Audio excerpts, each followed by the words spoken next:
Dore ibintu by'ingenzi ushobora kwirinda kugira ngo moteri yawe itangirika, ikaba yavuga nabi cyangwa ikaba yagonga. Akenshi uzasanga abantu bakubwira yuko atari byiza ko mu gitondo ubyuka ugahita watsa imodoka ihita ugenda. Ibyo ni ukuri, ntuzabarwanya.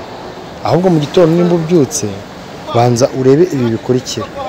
Banza uzamure joji ya imodoka yawe, uyihanagure neza n'agatambaro keza cyangwa akantu gashobora kuba kayihanagura kugira ngo ukure amavuta yari ariho, wongere usubizemo. Iyo umaze gusubiza mu modoka yawe ukongera ugakuramo ubugira kabiri, uhita ureba aho amavuta ageze. Iyo ubonye amavuta yavuye ku gipimo, biba byiza ubanje kureba aho amavuta yaba yaraciye kugira ngo ave ku gipimo, ukongera ukanareba nimba ntaho ahubwo wenda washyizemo amavuta make ukayongeramo.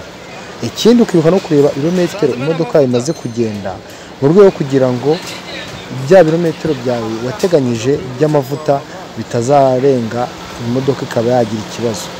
Naho bihera imodoka itangira gufima, naho bihera imodoka itangira kuvuga nabi, naho bihera moteri igatangira kwangirika.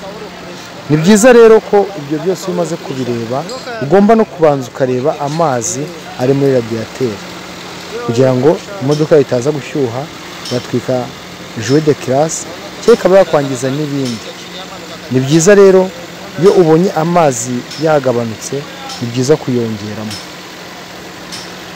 Wasanga hari ahantu harimo kuva, ukirinda kwita uhagurutse imodoka yawe ukayijyana, ahubwo bikaba byiza uhamagaye umuntu akaza akagufasha kugira ngo imodoka itaza gushyuha ikangiza moteri yawe. Turimo turarebera hamwe ibintu byose bishobora kuba byakwangiza moteri yawe hano kuri Marika Africa TV. Nubikunda uratwandikira muri comment, unashyireho na like kugira ngo tuzakomeze tubagezeho n'ibindi byose bikurikira. Icyiza rero gihari, nimba umaze gucekinga byose, umaze kubirangiza, ugomba kwatsa imodoka yawe ikajya muri rodage, byibura ukamara iminota 5 utaramara kugenda. Kuko iyo ukoze ikosa ukagenda muri icyo gihe, uba urimo kugenda wangiza moteri yawe. Nubwo ushobora kubona bitahita bigaragara by'ako kanya, n'ibyo twavugiye hejuru, kuri ibyo twavugiye hejuru bishobora kuhita bigutamaza mu gihe ugiye azi yashize muri radiyateri, mu gihe ugiye amavuta yashize muri moteri. Ni byiza rero ko byose ugomba kuba wamaze kubireba. Aha rero iyo umaze kwatsa imodoka nyuma y'iminota 5, ushobora kuba wagenda nta kibazo. Ariko bikaba na byiza, icyo twibagiwe nacyo ugomba kwibuka. Hari abantu benshi badakunda kwitaho cyane kureba amavuta ya buwate.